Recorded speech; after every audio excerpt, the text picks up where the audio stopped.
اب صلی اللہ علیہ وسلم کے بارے میں سعد بن ہشام کہتے ہیں، میں نے عرض کیا اے ام المومنین، مجھے نبی صلی اللہ علیہ وسلم کے اخلاق کے بارے میں بتائیے۔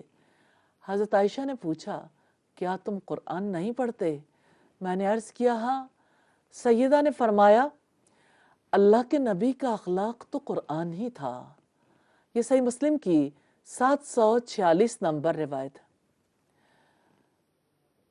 سیدہ عائشہ نبی صلی اللہ علیہ وسلم کے بارے میں کس قدر گہرائی سے جانتی تھی کہ آپ کی زندگی قرآن کا عملی نمونہ تھی۔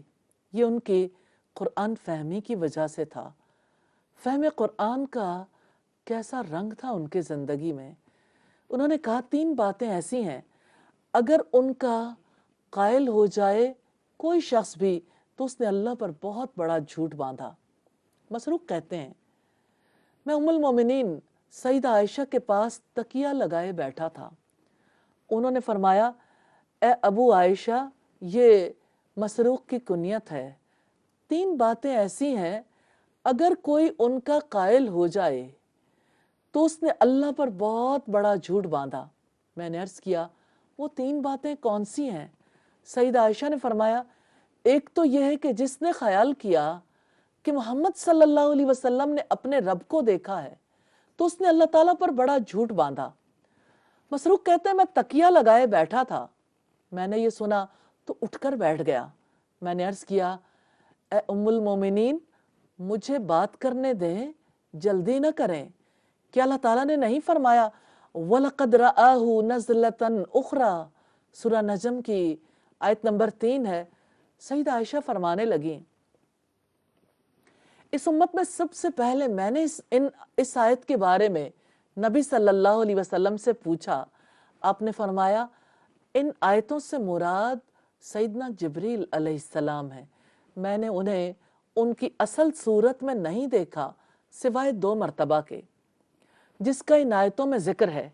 میں نے دیکھا کہ وہ آسمان سے اتر رہے تھے اور ان کے جسم کی بڑائی نے آسمان سے زمین تک ہر چیز کو گھیر رکھا ہے۔ اس کے بعد سیدہ عائشہ نے کہا کیا آپ نے نہیں سنا کہ اللہ تعالیٰ نے فرمایا ہے لا تدرکہ الابصار وہو یدرک الابصار؟ نگاہیں اس کو پا نہیں سکتی، وہ نگاہوں کو پا لیتا ہے۔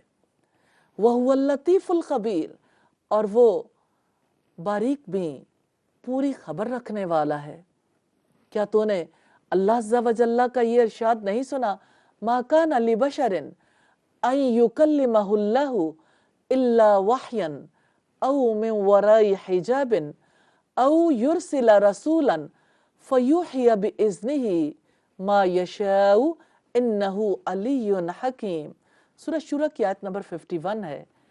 کسی انسان کے لیے ممکن نہیں کہ اللہ تعالیٰ اس سے روبرو بات چیت کرے، البتہ یہ وحی کی صورت میں یا پردے کے پیچھے سے ہو سکتی ہے، یا وہ کوئی فرشتہ بھیجتا ہے اور وہ اللہ کے حکم سے جو کچھ اللہ تعالیٰ چاہتا ہے وہی کرتا ہے، تو وہ یقیناً عالی شان اور حکمت والا ہے۔